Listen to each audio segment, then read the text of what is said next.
Welcome back to the UFO Rabbit Hole podcast. I'm your host, Kelly Chase.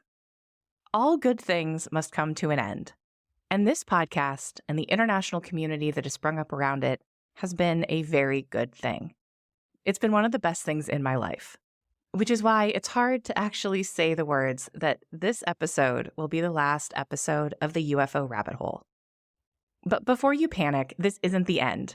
It's just the beginning. The truth is, the UFO Rabbit Hole has always been evolving. And almost from the start, it's been a UFO podcast where we never really talk about UFOs. Because I quickly realized that UFOs are the least interesting thing about the UFO phenomenon. They're a portal, an entry point into something much bigger, something much stranger. And as my work has grown, I found myself being pulled deeper into those mysteries. That evolution has led to something new, something I think you're going to love. The UFO Rabbit Hole is transforming into the Cosmosis podcast. It will have the same soul, the same curiosity, the same rigor, but with more support to make the content more consistent and more voices to enrich the conversation. A huge part of that shift has been the result of my work on the docuseries Cosmosis, UFOs and a New Reality, which, by the way, has been doing phenomenally well, even with a marketing budget of exactly $0. And that's all thanks to you. The process of making this series changed me. It changed how I see the world, it changed how I see the phenomenon, and it challenged me to rethink how I want to show up, not just in this work, but in my life. Through it all, I found invaluable collaborators whose research and insights have become indispensable to what I do. This is a team sport, and at Ontocalypse Productions, we're building one hell of a team. At the top of that list is my brilliant friend and creative partner, J. Christopher King. Jay is the director of the Experiencer Group and co-creator of the Inquire Anomalous Conference series. He's a lifelong experiencer himself and has his ear to the ground with regard to the day-to-day realities of contact with non-human intelligences in a way that very few other people on the planet do. Coming quite recently from the normie world myself and being just a couple of years into my own process of grappling with the anomalous, I can say without reservation that my work wouldn't be where it is if it weren't for my friendship and collaboration with Jay. Our work and shared sense of mission has naturally brought us together, and it just makes sense that he'll be joining me as co-host of the Cosmosis podcast. So, how will this new podcast be different? Cosmosis will take everything you loved about the UFO Rabbit Hole and expand it. It's an opportunity for us to double-click into the stories and frameworks we explored in the docuseries and to make room for so many of the important ideas and insights that inevitably ended up on the cutting room floor. For those of you who love episodes like this one, we'll still be doing monthly old-school rabbit hole deep dives. But to that, we're also adding video content, interviews, and so much more. I am so excited about this next chapter. I hope you'll come along with me. If you're already subscribed, Cosmosis will launch right here in the same channels and RSS feeds, so you don't have to do anything.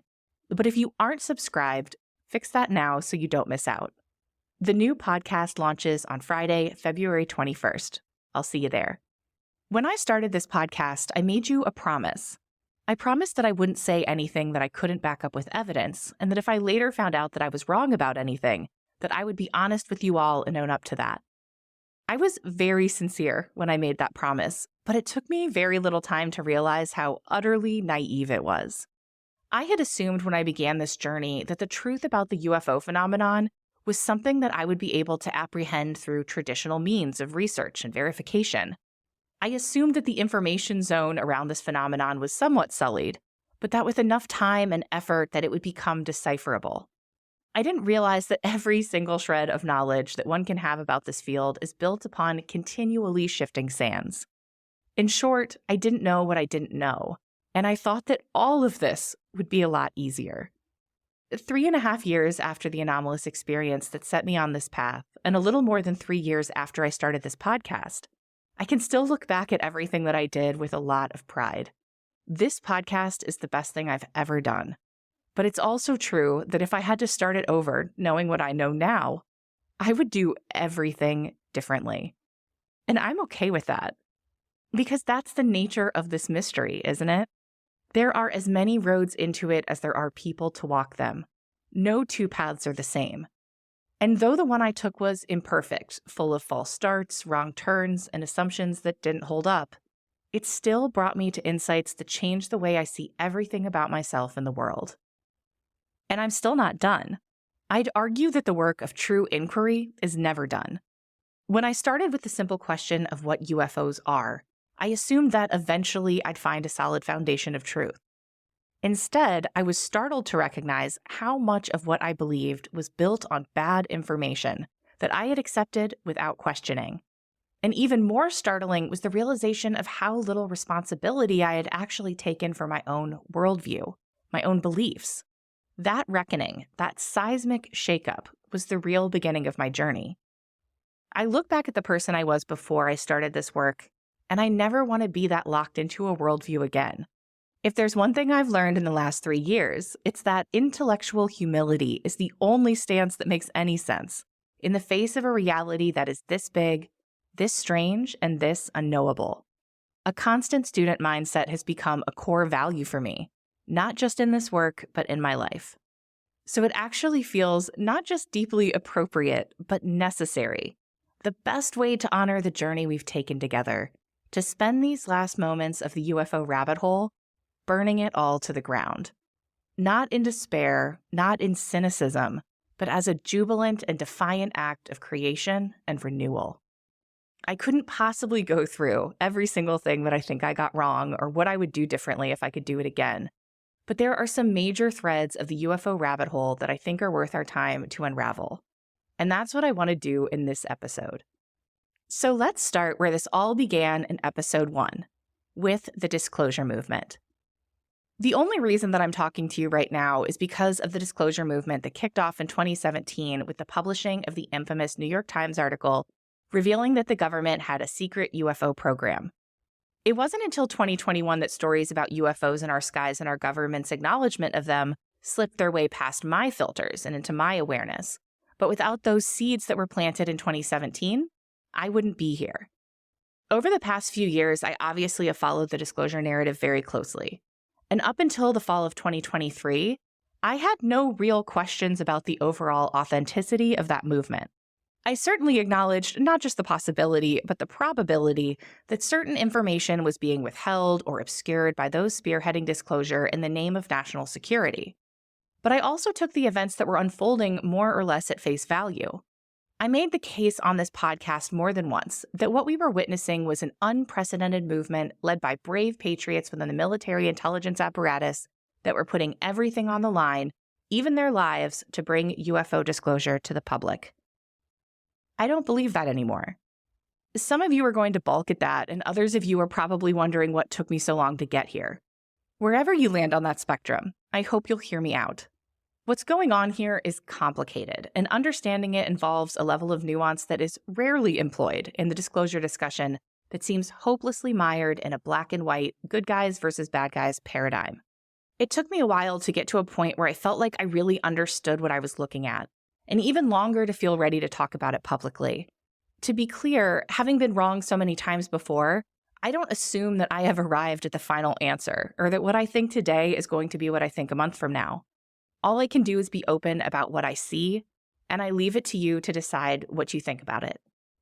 For me, the unraveling of the disclosure narrative can be traced back to Carl Nell's presentation at the first Soul Foundation Symposium, which I attended in November 2023. There has been a lot of conversation centered around Nell's talk. For example, much was made of his comments about the potential for catastrophic disclosure, which quickly entered the lexicon of the UFO community. But what I find remarkable is that, as much as people give lip service to that presentation, very few of those same people seem to have integrated what he said into their understanding of the disclosure movement as a whole. They took the parts that made for good clickbait or that confirmed their desire for sudden, unambiguous disclosure, and generally ignored the rest. I think that's a mistake. If you aren't familiar with Carl Nell, he's a retired Army colonel, aerospace executive, and corporate strategist who has worked with organizations like Bell Labs, Lockheed Martin, and a slew of other Fortune 500 companies. In short, he's one of the highest profile members of the military intelligence community to have stepped forward to weigh in on disclosure.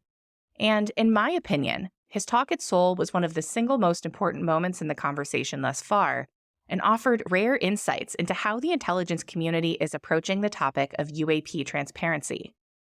I want to go through some of the main points of that presentation and why I think they're so significant, but I'd really encourage you to take the time to watch or rewatch this talk in its entirety and decide what you think for yourself. It's worth your time. You can find that video on the Seoul Foundation's YouTube channel, and I'll link to it in the episode description. For the sake of this conversation, I think it's worth it to break this talk down piece by piece, so let's do that. But before we do, I just want to acknowledge that in a lot of what follows, I'll be referring to a shadowy they. That's obviously not a very precise way to refer to any of these various factions and organizations, but for the sake of not making this a 20-episode series, I hope you'll indulge me in taking some verbal shortcuts. The talk begins with Nell referencing the major milestones of the disclosure movement from the 2017 New York Times article up through David Grush. He lauds these milestones specifically for their role in making people more comfortable with the idea of UFOs and in lowering the threshold to make talking about these things respectable. He seemingly admits that the switch from UFO to UAP was an intentional one. The goal was both to reframe the UFO phenomenon by creating, quote, intentional ambiguity to allow consensus to occur around the topic at the same time as removing historical stigma, end quote.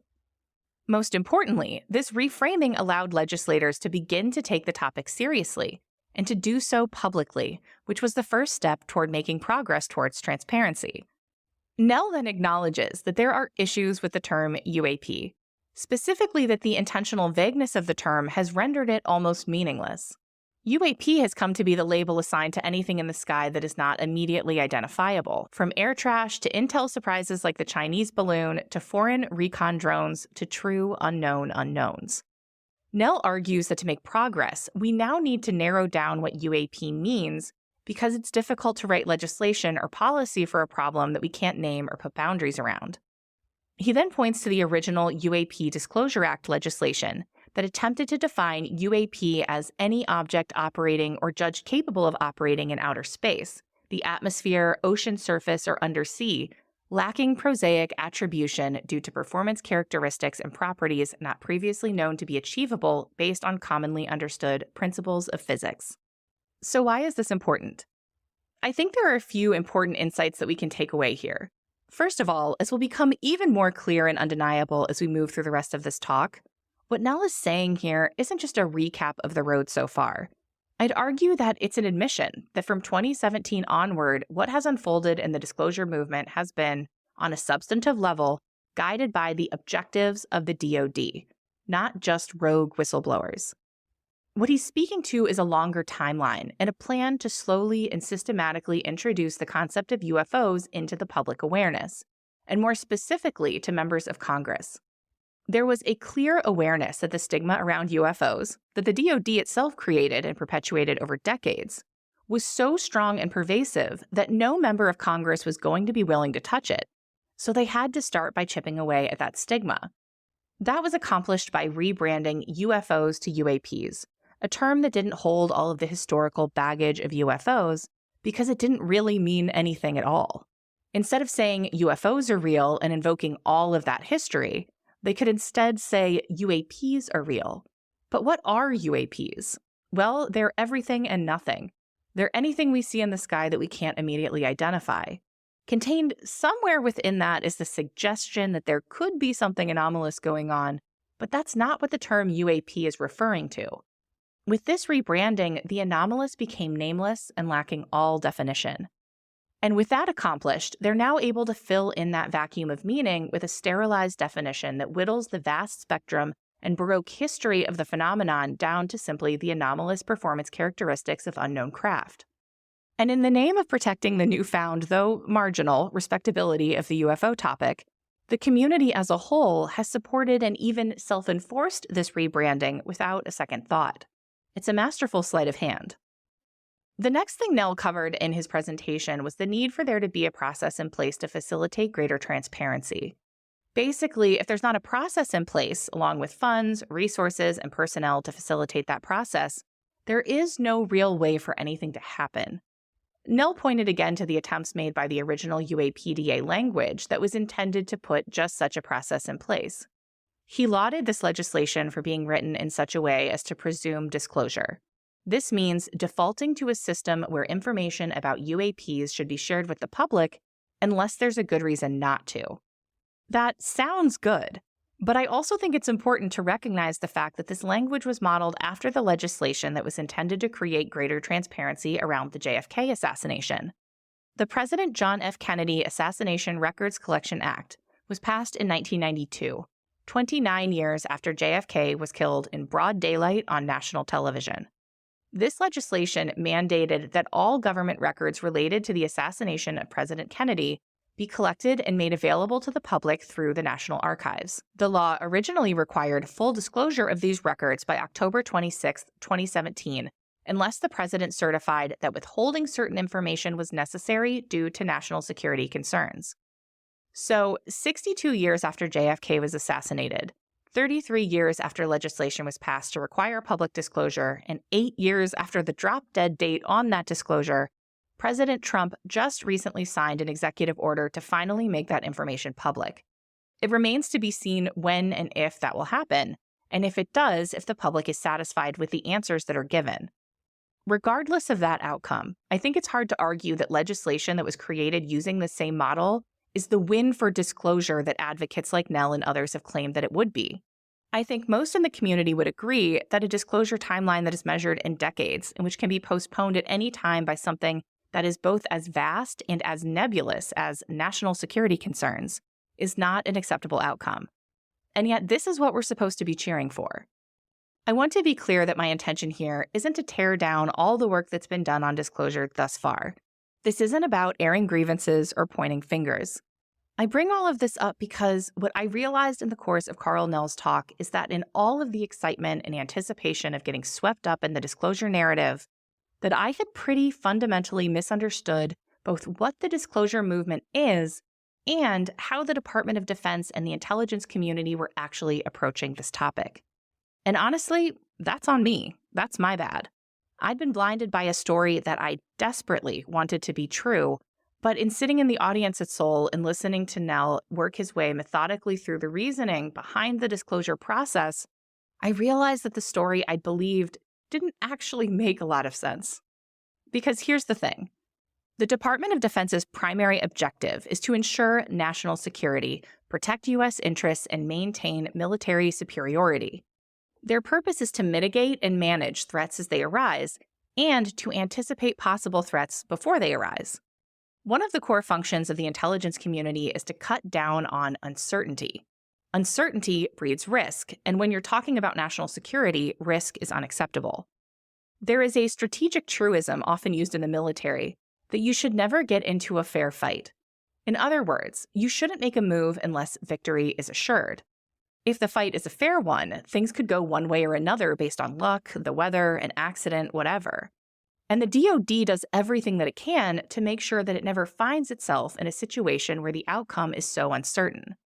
And ultimately, that's what UFO disclosure represents: risks and uncertainties. There are the obvious risks around divulging information about advanced technology, foreign adversaries, and classified defense operations. And there's also the legal quagmire surrounding the ownership of UAP-related tech and eminent domain. Historically, these materials have been held outside of direct government control, often siloed within private aerospace and defense contractors. The government is now working to reclaim possession through mechanisms such as eminent domain. Nell referenced reports that indicate that some defense contractors have attempted to offload UAP-related materials into government programs, as seen with Lockheed Martin's connection to the OSAT program. Yet those attempts have been denied.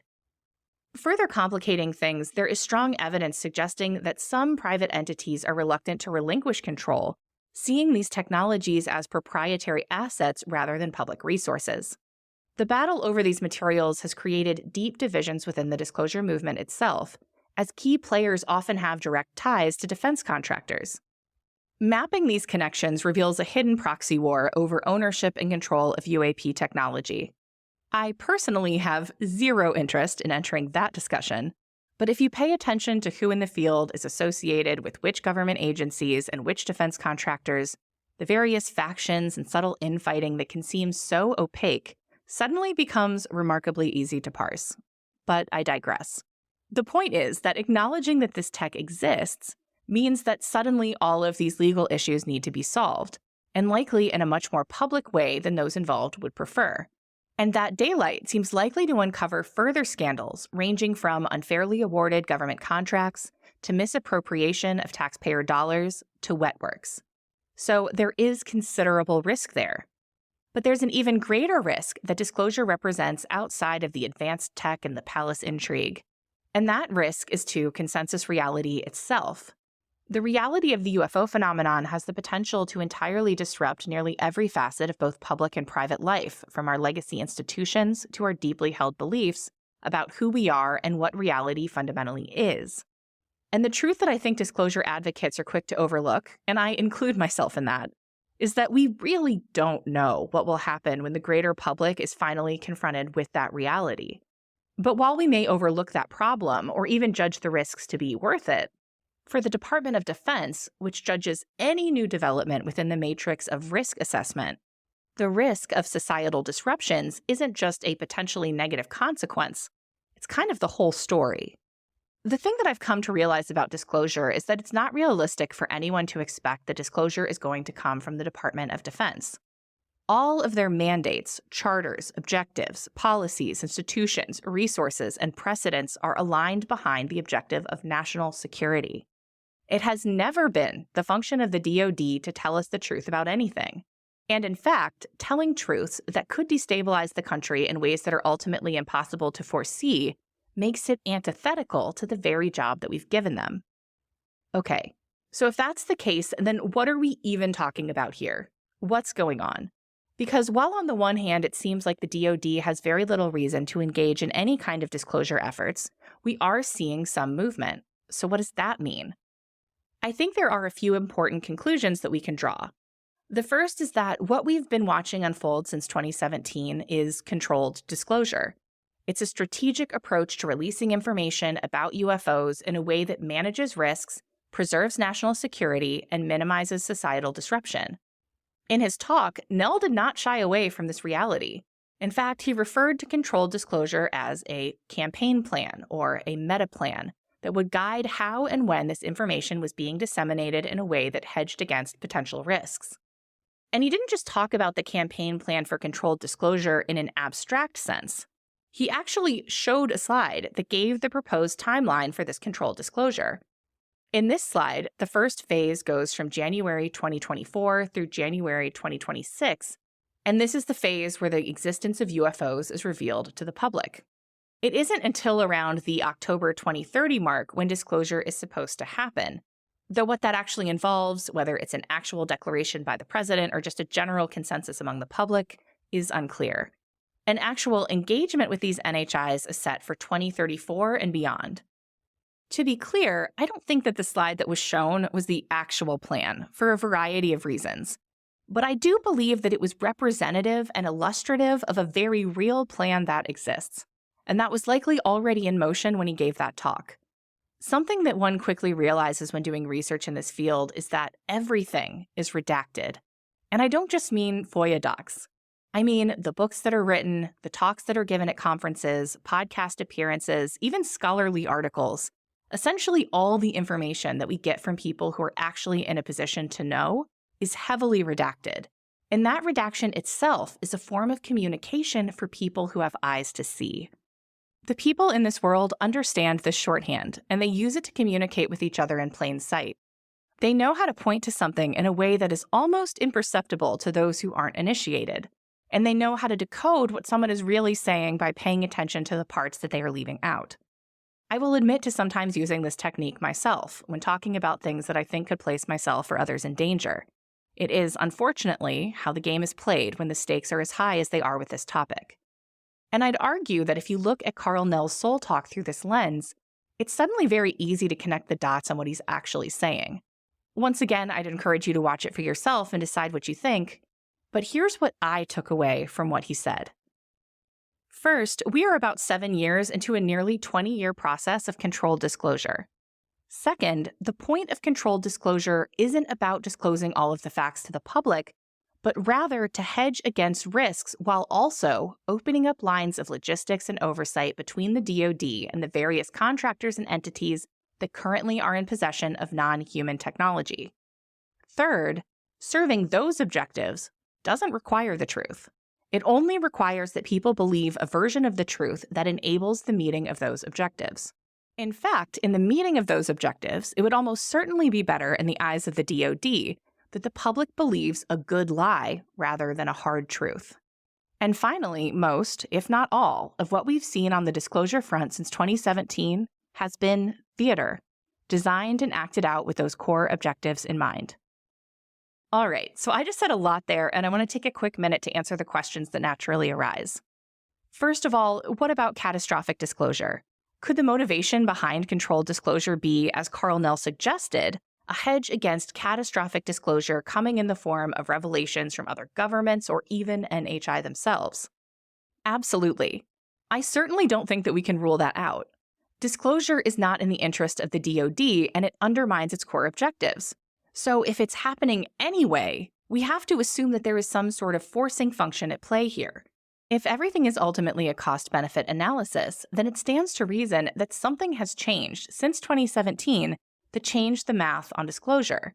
Basically, the DoD is aware of something that has happened or that could potentially happen that makes the risk of not getting ahead of the narrative with some kind of controlled disclosure greater than that of maintaining the status quo.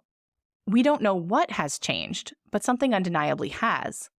Which leads to the next obvious question, which is, could pressure from whistleblowers, starting with Lou Elizondo in 2017, be the source of the threat of catastrophic disclosure? Is that possible? Sure. But I seriously doubt it. And in explaining why I think that, I'm going to commit the highest form of heresy that one can commit in this field. I'm going to say the thing that everyone knows is objectively true, but that no one is allowed to say, which is this. The disclosures that we've gotten from whistleblowers so far have come from known, and in most cases current, members of the intelligence community. Most, if not all of them, still hold high-level security clearances and still work, whether directly or as contractors for the DoD or for aerospace defense companies. In many cases, it's both.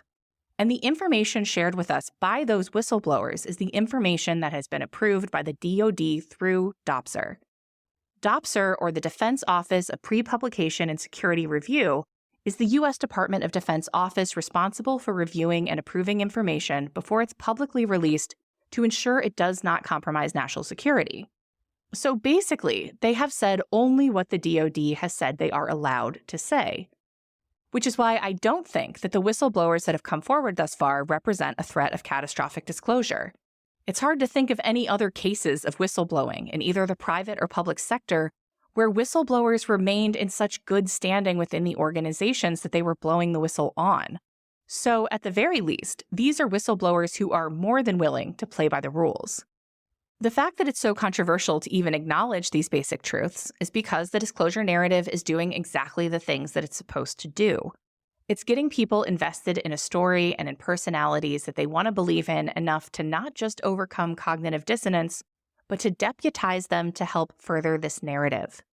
If you want to see how absolute and insidious the narrative control is, just try this little experiment. Log on to Reddit or X and try posting a direct quote about Lou Elizondo, in his own words, from his own book, explaining that he was recruited into OSAP by James Lukatsky to run counterintelligence for the program, without adding any further commentary, and see how that goes for you. It's a fact about Lou that we only know because he told us, and yet no one is allowed to say it, much less raise any kind of legitimate questions about what it might actually mean, because those are questions that no one really wants to know the answer to. So am I saying that I think all whistleblowers are liars who are working within a DoD campaign plan for the purpose of controlled disclosure? Not exactly. I suspect it's far more complicated than that. It's easy and often necessary to talk about entities like the intelligence community or the Department of Defense as though they are monoliths, but they're clearly not. Over 1 million people are employed by the Department of Defense, and over 4 million people hold security clearances. Within those millions, there are countless warring factions and all kinds of different objectives. Nothing about what is happening is straightforward. And I certainly don't rule out the possibility that there are good faith whistleblowers who are taking on considerable risk to do what they think is right. In fact, I'd be surprised if that weren't the case. But at the same time, I'm no longer willing to overlook the glaring evidence that the disclosure narrative, at least as it's been presented to the public, is largely a fabrication. When you look at what's happening objectively, I think that's hard to deny. And though I'll admit to experiencing a significant amount of disillusion and weathering a long series of dark nights of the soul over that realization, I ultimately don't think it's necessarily a bad thing. I could wax poetic for hours about the different ways to read this situation, how the tangled web of alliances, agendas, and competing interests could explain why things have unfolded the way that they have without requiring that everyone involved be a mustache-twisting villain. But at the end of the day, that's all speculation. The truth is, I don't actually know what's going on, and neither do you, and that's the point. Whatever the disclosure movement is, whatever teams the various experts and whistleblowers ultimately play for, this is not a game that we get to play. We don't even get to know the rules. We're just spectators watching a performance where we have no way of knowing who's actually pulling the strings. And frankly, I wouldn't even want to. I've seen enough at this point to know that there are aspects of this that are very dark, very disturbing, and absolutely dangerous for anyone who wanders too close. I don't believe that it's possible to get real answers from these people anyways, so why would I bother? To be honest, I'm just no longer interested. But that's not to say that I don't still believe in certain aspects of this fight. I still believe that some form of controlled disclosure, however imperfect, probably does some good, at least in terms of moving the needle of public acceptance forward toward a broader reality. I also still fundamentally believe that holding our government accountable for how it spends our money and demanding greater transparency, especially on topics that pertain to our understanding of the cosmos, is a very worthy cause, even if true transparency is something we can only ever approach asymptotically. So you'll probably still see me lend my voice and my support to that world as it makes sense for me to do so, if any of them still want to talk to me after this episode. But make no mistake, I am over disclosure. It's not just that I think it's unrealistic to expect the Department of Defense to ever give us real disclosure. It's that I don't think we should be looking to the government for answers about the nature of our reality in the first place. That was never meant to be their role. And we, as a country and as a species, have gotten ourselves into a real mess by blindly believing the leaders of our legacy institutions. It's time to grow up. It's time to take responsibility for what we think, to pursue knowledge instead of just consuming content. And I think ultimately, that was actually the point of Nell's talk. It's my opinion that he said what he said specifically to that audience at Seoul, because he was speaking directly to academics in the humanities and the content creators who follow and amplify them. He was laying out the state of play as plainly as he could and making the case that real disclosure, if it's going to happen, needs to come from outside the military intelligence paradigm. And if that's indeed what he was saying, I absolutely agree. Because here's the thing. The UFO phenomenon is not something that can be locked up in an underground bunker somewhere and hidden from us. It's happening everywhere, all the time. It is, in many ways, profoundly democratic in that it contacts people directly, not through heads of state, not through government officials, not by landing on the White House lawn. This is something that we can do together, and it's something that we absolutely should do together. I'd argue that, in many ways, ufology itself needs to be saved from the disclosure narrative. Right now, it's being completely subsumed by it. We're allowing an act of theater, one carefully constructed to serve very narrow DoD objectives, to define the entire conversation. Moving forward, my work will be focused on the phenomenon itself.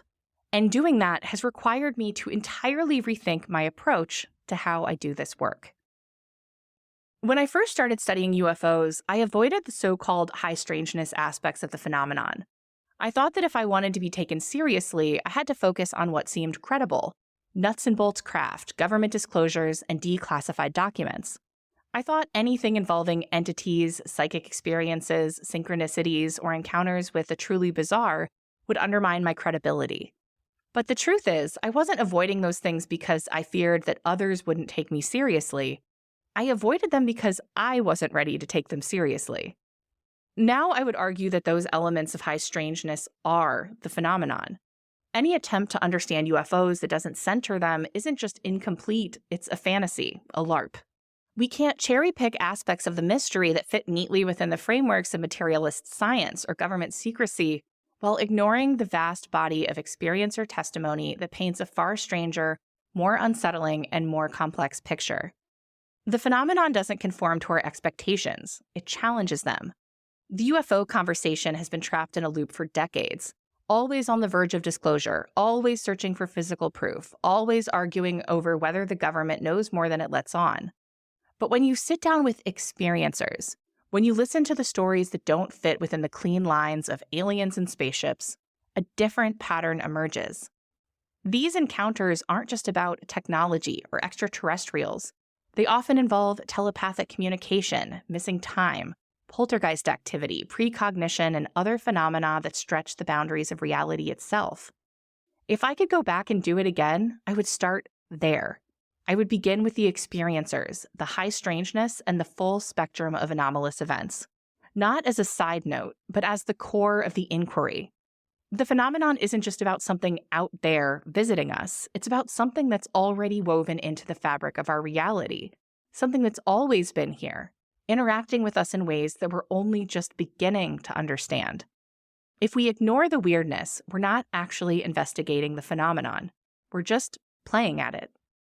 Another integral part of the UFO rabbit hole that I would approach differently now is the hypotheses about the origins of the UFO phenomenon. For most people, the extraterrestrial hypothesis is the only framework they've ever encountered for explaining UFOs.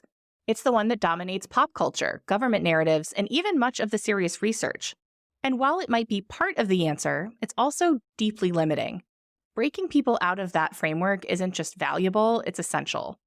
When you start looking beyond the extraterrestrial hypothesis, you find a range of alternative hypotheses, each offering a different way to understand the phenomenon. There's value in all of them, but none of them fully account for the data. This is why so many researchers ultimately land on an all-of-the-above approach. Maybe it's alien beings and beings from other dimensions and time travelers and something even stranger. And that could very well be true. But all of the above isn't really an answer, it's just a way of admitting we don't know. The deeper problem is that every one of these hypotheses, at its core, still operates within a familiar conceptual framework. Whether we say they're from Zeta Reticuli, another dimension, or a distant future, we still tend to imagine them as beings more or less like us, coming from a place more or less like Earth, traveling in vehicles that are more or less like our own, and with motives more or less like ours. Curiosity, conquest, research, or self-interest. But the UFO phenomenon doesn't just challenge our understanding of the visitors. It challenges our understanding of reality itself. And if it suggests that our reality is far stranger and more complex than we've imagined, then any hypothesis that we come up with is already cursed by flawed assumptions. We're still trying to fit something deeply alien into familiar categories. The best new theory I've seen is James Madden's Uber-Umwelt hypothesis, which he's outlined on this podcast and in his book Unidentified Flying Hyperobject, UFOs, Philosophy, and the End of the World. It goes further than any other model I've encountered in making sense of the vast and often contradictory nature of the phenomenon without making any undue epistemological commitments. Instead of trying to shove UFOs into a box labeled extraterrestrial or interdimensional, Madden asks a different question. What if this is something so far outside of our understanding that we don't even have the right conceptual tools to grasp it yet? That, to me, is the more interesting and ultimately more honest approach. Because whatever the UFO phenomenon is, it's probably much more complicated than we think. Another point that I think is worth making in this final episode is about the Skinwalker Ranch series, which I started and then never finished. And you guys never let me hear the end of it. Honestly, I didn't finish it, not because I lost interest, not because I ran out of material, but because I got seriously creeped out. To be clear, that's not a commentary on the TV show or the current ownership.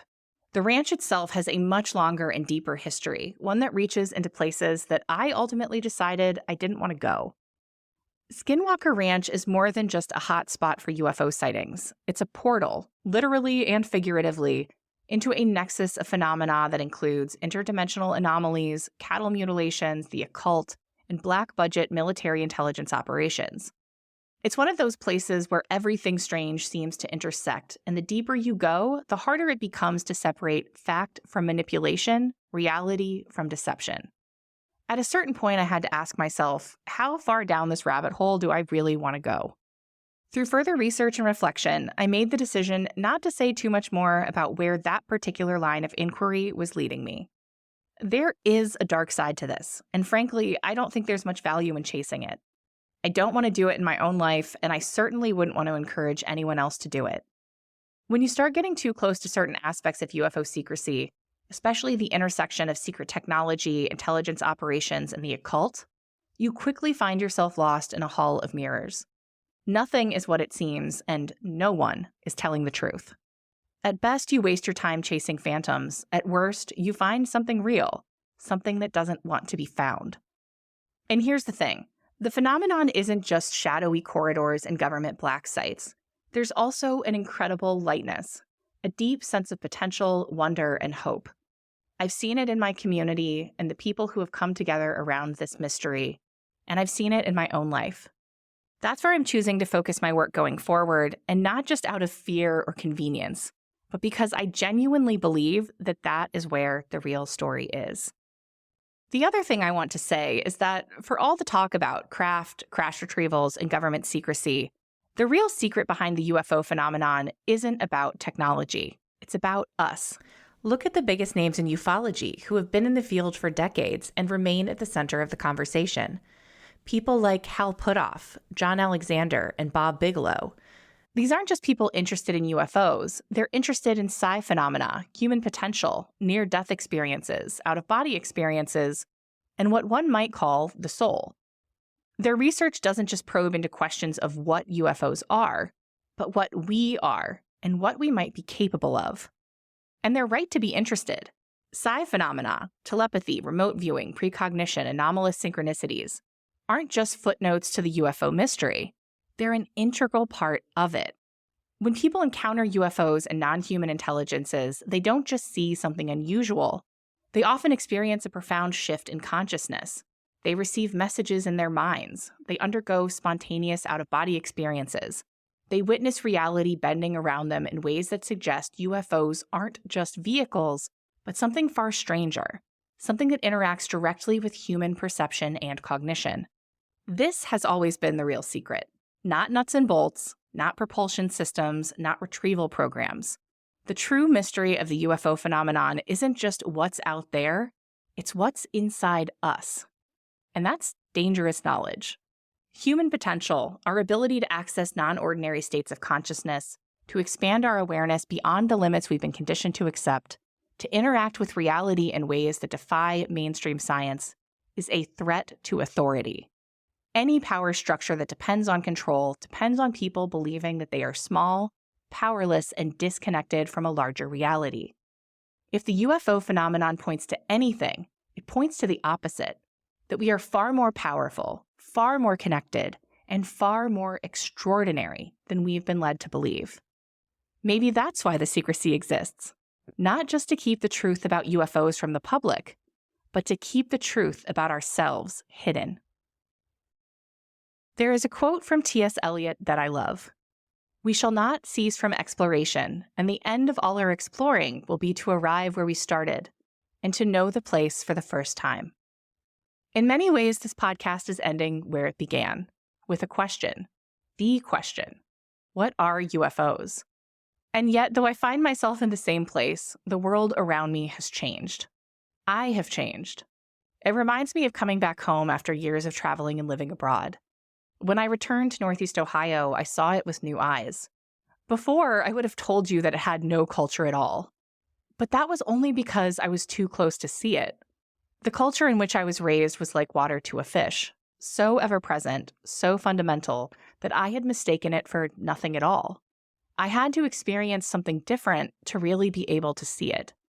And I think that's always how it goes. We define ourselves through the other. To know what we are is to know what we are not. The UFO phenomenon, whatever it is, forces us into that same process of self-recognition. It confronts us with something radically other, and in doing so, reveals the deep, unexamined assumptions we hold about reality, about consciousness, about ourselves. And once you see yourself in the world differently, you get to ask yourself from a deeper place of grounding and wisdom, who do I want to be? Thank you for taking this journey with me. I love you all, and I appreciate you choosing to spend your precious time with me more than you could ever know. Here's to the next chapter. I hope I make you proud.